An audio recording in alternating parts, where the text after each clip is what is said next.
सद्दाम हुसैन की फांसी से पहले उनकी सुरक्षा के लिए लगाए गए 12 अमरीकी सैनिक उनकी जिंदगी के दोस्त तो ना थे, लेकिन उनके आखिरी दिनों के सबसे अच्छे साथी थे। ये सैनिक 551 मिलिट्री पुलिस कंपनियों से लिए गए थे और इनको सुपर 12 कहकर पुकारा जाता था।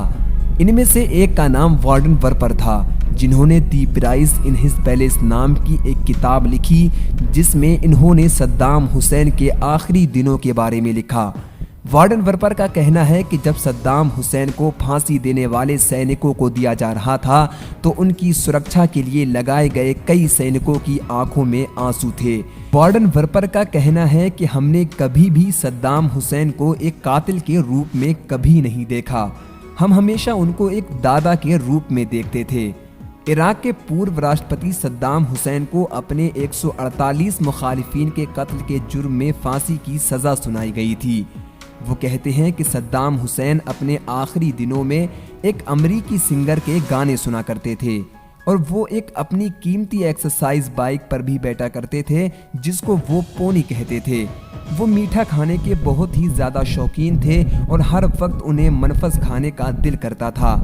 वार्डन वर्पर कहते हैं कि आखिरी दिनों में सद्दाम हुसैन लोगों के साथ बहुत ही ज़्यादा नरमी के साथ पेश आते थे और हम लोगों को कभी भी ये नहीं लगा कि सद्दाम हुसैन एक जालिम हुक्मरान थे।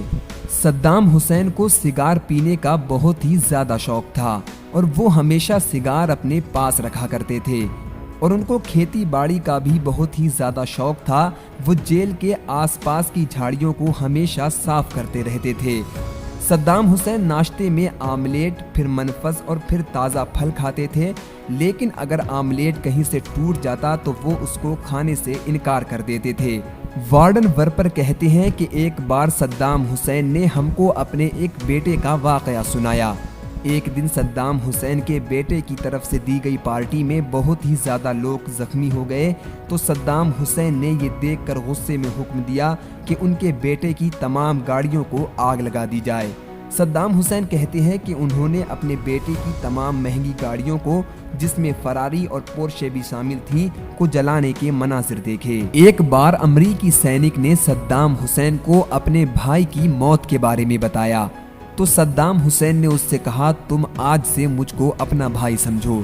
सद्दाम हुसैन ने एक सैनिक से कहा कि अगर मुझको पैसे खर्च करने की इजाज़त मिल जाए तो मैं तुम्हारे बेटे की पढ़ाई का खर्चा उठाने के लिए तैयार हूँ। वार्डन वर्पर कहते हैं कि एक दिन हमने एक सैनिक डोसन को उसके कद से बड़ा सूट पहने हुए देखा।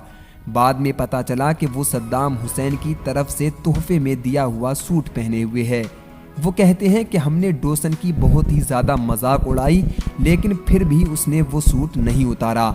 अगरचे सद्दाम हुसैन के सैनिकों को उनके पास जाने की इजाज़त नहीं थी, लेकिन जैसे जैसे वक्त गुजरता गया सद्दाम हुसैन और सैनिकों की दोस्ती बढ़ती गई। मुकदमे के दौरान सद्दाम हुसैन को 2 जेलों में रखा गया था। पहली जेल बगदाद में मौजूद इंटरनेशनल ट्राइब्यूनल का तहखाना थी और दूसरी जेल खुद उनका महल थी। एक अमरीकी सिपाही कहता है कि जब सद्दाम हुसैन को फांसी दी गई तो हमको बहुत ही ज़्यादा बुरा लगा। हम खुद को एक कातिल मानने लगे थे। हमें लगा कि हमने एक ऐसे इंसान को कत्ल कर दिया है जो कि हमारे बहुत ही ज़्यादा करीब था। राइटर कहते हैं कि आखिरी दिनों में सद्दाम हुसैन को उम्मीद थी कि उनको फांसी नहीं दी जाएगी। 30 दिसंबर 2006 को सद्दाम हुसैन को सुबह 3 बजे उठाया गया। उन्हें बताया गया कि उन्हें कुछ देर में फांसी दी जाएगी। सद्दाम हुसैन को ये सुनकर मायूसी हुई। वो खामोशी से जाकर उठे और नहाए और फांसी के लिए खुद को तैयार करने लगे।